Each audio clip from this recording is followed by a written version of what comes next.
Here we are at the residence of Wilford and Mary Reagan in Gatlinburg, Tennessee. The Reagan home was built in 1957. It's a very, very pretty home. We called Mary last night from Asheville and said we were going to be here today. And Mary has a few hours before she has to go to Knoxville for treatment.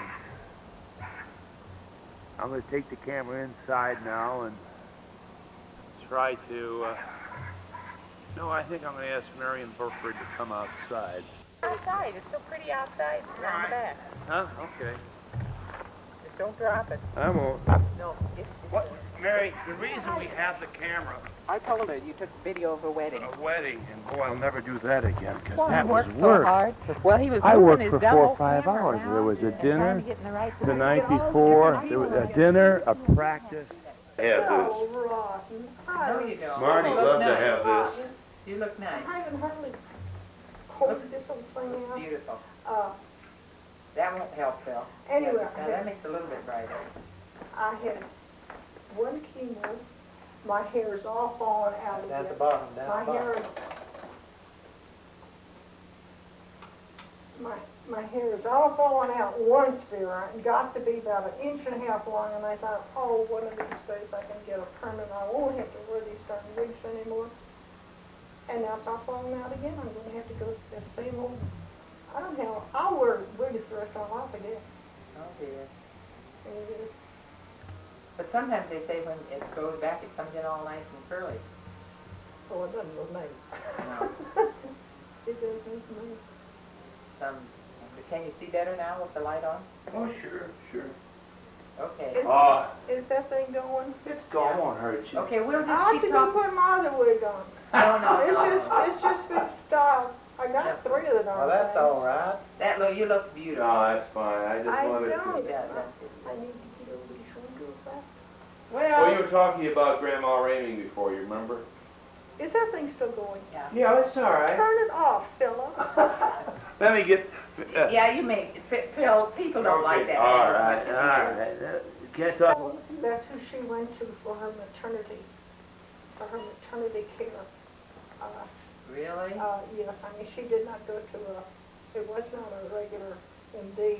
Of course, maybe she had a severe problem. Now, I don't know anything about that. Maybe an obstetrician couldn't have handled it any better. I don't know. But there was a clinic or a school right close. Not terribly far. Was that when they lived above the storage place? That's right. That's when they lived in there. That's when they lived in there, and there was it seemed.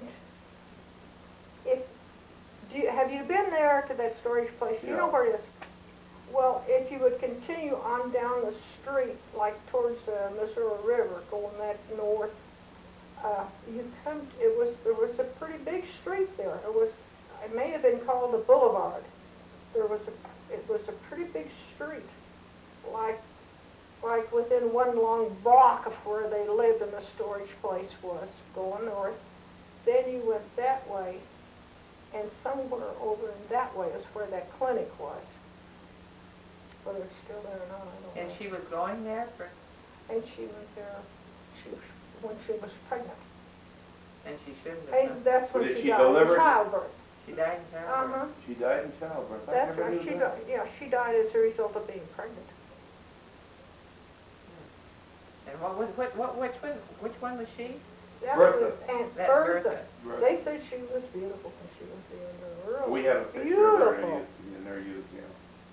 Well, she died August the 9th, 1934, because I remember Uncle Jim came in from Dayton, and Uncle Joe, and my mother, and Dad. I don't know, they had a coupe to start with, and they drove to Kansas City for the funeral. But of course, if you look back now, you have to consider everybody then was in their prime in 1934. Of course, my dad would have been 54 then, and Jimmy would be in his late 40s, and I remember Uncle Joe would be in his late 50s. Did you go How with did them? you like Aunt Margaret? Wasn't she a friend? as nice as she could be. She was a darling little woman. She was a darling little woman. You know, when we went to see her, when we had just been married a couple years, and we had Kathy. Our oldest girl was just less than a year old. And that's the only time I ever met her. And she says, I would like to tell you stories about the family. But she says, oh, it doesn't make any difference now. And I wish she had, you know, because then we would have known who came where and what. Wonderful. Yeah. I think way back when. But, I mean, yeah. We're bringing you back to yesterday, aren't we? Right. We're Do you not have any idea what happened to her eyes, why she was blind? Grandma Raming? No, I don't. And I was a teenager. I can remember I was a teenager. And I really loved Grandma. And I was real aggravated that nobody in the family would do something about Grandma's eyes and get, you know, take her to a doctor and get her better. And I know one time I set it up with Grandma and I got Dad to let me have the car. And I took Grandma downtown in Kansas City. It was on Grand Street, I think. There was an oculist or one of these, just an eye place you go in. And I took Grandma in there. I parked on the street. I found a place on the street. I parked on the street. I took Grandma in there. And the man said, you know, that the glasses wouldn't help her. She had cataracts. Oh, really? Yes. And so I didn't help Grandma any. But coming out from parking, a streetcar and I collided. Oh, no. I guess I hit the streetcar when he was coming down the street because I was just a really inexperienced driver at that time. Apparently there was no damage done. I mean, I don't think my father ever heard anything from the streetcar company or the transit company, whatever it was, and I don't think I must have damaged our car very much either. But anyway, I told my father what had happened. But that was the end of the whole episode. Nobody ever Did you ever know? said anything about... Never said why. Hoover, did you ever know Mary's father? No, he never did. You've heard the story how he lost his leg many times? Yeah. You heard the story about all the friends he had in Kansas City? Oh, he had them. I mean, he had friends. You couldn't help but like him. He could tell you a joke, you know. He's kind of like you, Phil. Tell you a joke about... Well, you always laughed when you were around him. Mm-hmm.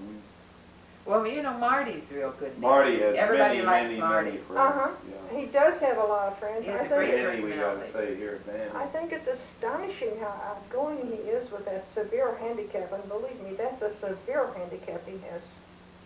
He's a wonderful reader, though. Severe. I can even talk to him now. It's easier for Fanny to talk to Vera than it is to talk to me. They have a very good rapport with one another. Uh-huh. Well, I know to speak slowly and use my lips, so because he does read your lips, Yeah. you know. I know to do that. When he was here, Vera, he would always sit over there in the divan, you know, so he could get the light Yeah, on your face. yeah. Once he got the subject matter of what you were talking about, he knew you were talking about baseball or driving or golf, then it led him down the road. Mm-hmm. But you know, when we have people, like we've had him for dinner when we've got other people there, Uh-huh. and you just feel so sorry for him because he can't He hear. doesn't hear all these other things that happen, the He conversation. misses a lot, Oh, I know he does. and and it's just a shame. But it's good. It's good he likes to read because he gets a lot out of that. And he was playing tennis. Now they probably won't let him play tennis. Yes, You know, we I were amazed because we sort of know him very, very well. And when he takes his wife to the tennis court and hires an instructor for her, and he really wanted her to learn to play because they had to pay her $15 a half hour. Yeah. And that was his way, you know, for longevity. Mm-hmm. Yeah, but he still had a heart attack. But anyway, you were talking about, but you Marty, I never- understand, just had a physical before, and Elaine just had a physical before the last heart, before Marty's first heart attack. before his heart attack. But you were saying that, did you live close to Grandma Raming in Kansas City? No, we didn't live close. We lived Was it near the bowling alley? 5 or 6. Oh, Grandma didn't. Grandma didn't live anywhere near the bowling alley. We lived She in the lived bowling on alley on 23rd 39th Street or Street. something. Where did Grandma live? Across from the park? What was the name of the place? Yeah, 39th? she lived, that was 22nd Street. 22nd. Yeah, and we lived out on 39th. We lived just 39th Street and over some blocks. Did she live alone? Who lived with her? Oh, she lived with Aunt Deanie and Uncle Tenny. Uncle Tenny and Aunt Deanie lived with her. Oh. But Aunt Deanie, and then when Aunt Deanie died, Grandma went to Uncle Phoebe's house, Oh. and we would go down on Sunday afternoons and get her. Can People I used borrow to the go other for a phone? ride in automobiles Can on I borrow Sunday the other afternoons a telephone? long time ago. Dad would take us for a ride, and Which way is we'd stop, we'd go down and get Grandma, and at that time, Aunt Deanie lived, and Grandma lived in Uncle Deedee's house, and Bernadine, of course, was there. It was a big house. Aunt Deanie was absolutely immobile with multiple sclerosis. Oh, really? Which she died of multiple sclerosis. Did she really? The nuns would come and see her like once a week, but she got bed sores. Oh, Aunt Deanie, I am so ashamed of myself now because I'd run in that house and run upstairs and say, "Where's Grandma?" Because I'd be the one to go get Grandma. And I'd run in Aunt Deanie's room, and I wouldn't stop and say, I wouldn't stop and converse with Aunt Deanie at all. I was interested in getting Grandma, and that's, and I was so ashamed of those things that I did not do. I know, like, I was the other day, I said, so, when we were first married, when we moved to Downers Grove, we built our house there. Phil's mother used to come out every Sunday, and I'd say, and after a while, I said, Phil, do we have to have your mother come every Sunday? I'd like to do something different. And he told her, and I think of that so many times, I think, boy, wasn't that mean of me? She probably really looked forward to coming out to see her grandchildren, to see us, and have a place to go on Sunday. But she was working then, and I'm thinking, oh, I hate myself for I saying know. that. I look back and see things I did that, But all of us, you can't be perfect. But at least you did. Certainly I'm not. But at least you did try to take Grandma to see about her eyes. But he said it was cataracts. She had cataracts. Well, that's what the man said. She had cataracts, and they couldn't do anything for that. I mean, they could give her glasses, but they were. Yeah. So somebody said she used to have a rope where she walked around upstairs or around in the house to That must find have her been way. at Uncle Deedee's house when Aunt Deanie was so sick. Yeah. And they both moved there because Aunt Deanie couldn't cook. She couldn't do anything. That must have been. I don't see how that could have been in your little house down on 22nd Street. Well, did she move to the house on 22nd Street after she left Deanie? The house on 22nd Street, Grandma got when the transit company settled With Marty, your father? with my dad for that lady. I think it was $1,000 Grandma got. And bought that house. She had a home, a free and clear home, She didn't have to worry about that anymore. And I'm sure that must have been, the way she worked, taking care of those kids, scrubbing floors and all the hard work she did to have a place that she didn't have to pay rent on, must have been a help to her. You know a story somebody told me? I don't know who told me this story. They said that when she went to work, that she paid a neighbor lady to come in and dress the kids to go to school. But before she went, she had to go to work real early. And she would dress the boys in girls' clothes, and so they wouldn't go outside, and the girls in boys' clothes. Did you ever hear that story? Somebody told me that story. I can't remember who told me that. I've never heard that. They said that she did that so that they wouldn't go outside, you know, getting hurt or anything happen until time to go to school. And the neighbor lady came and she paid her 50 cents a week or something like that to come in and get them ready for school. Isn't that interesting? I can't remember who told me that. I should write all that stuff down. Isn't that interesting? Well, it shows she was really using her head. But she evidently did a lot of cleaning of... She worked for the Kansas City Journal newspaper. She Did she? cleaned Yeah. in the Kansas City Journal. Did she? Because in one census, it shows her, and maybe it was the 1900 census, and it shows her, and it says occupation, they showed her janitor. Well, if she did cleaning, they would call her. That's Yeah. what her job was. She was an uneducated woman, Yeah, you know. I know. She didn't have, this is all she had was her hands. Yeah. I wonder how she managed when her husband died. What he died from, I wonder. I thought he just overdrunk. I don't know what he died Maybe of. he did. But she had little kids when he died, didn't she? Yes, she did. Well, that was a rough life. It sure was a rough life for her, and boy, she was a devout Catholic. That religion really sustained her. That's what this, you know, I know who told us that story. This man that we met in Kansas City, that's related to, he talked about Aunt Ann. It was his relative is your grandmother's sister, the one that married McGraw. And he's the one that was telling us about that.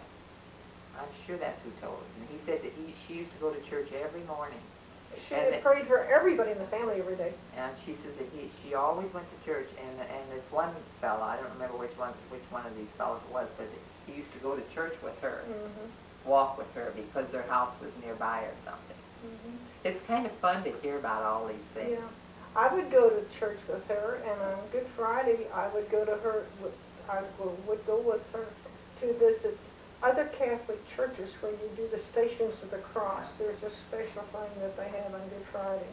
And she would visit other churches. You're supposed to do that, so she did it. You don't happen to know how old she was when she came to this country. Did you ever hear her She was little. or who she came with or anything? Did She ever came with say? her father is all I ever knew, and her sister. So they may have come in a party, you know, of people. No, I don't know that. When do you think Grandma Raming was born? One place we had some place written down that was like it was 1841. Well, now this census says that in 1880 she was 31. So let's see, how would you figure that out? 49. Wouldn't that be 49? 1849. Yeah. Well, I always thought that Grandma was born about 1848 is when I always thought Grandma. I'm going to look that up. Well, that would be right, though, because depending on when her birthday was, what month her birthday is, she could be 31 or 32. Yeah, at that census, because 31 or 30. And you think she was born in 18? 48 is when I thought she was born. 1848.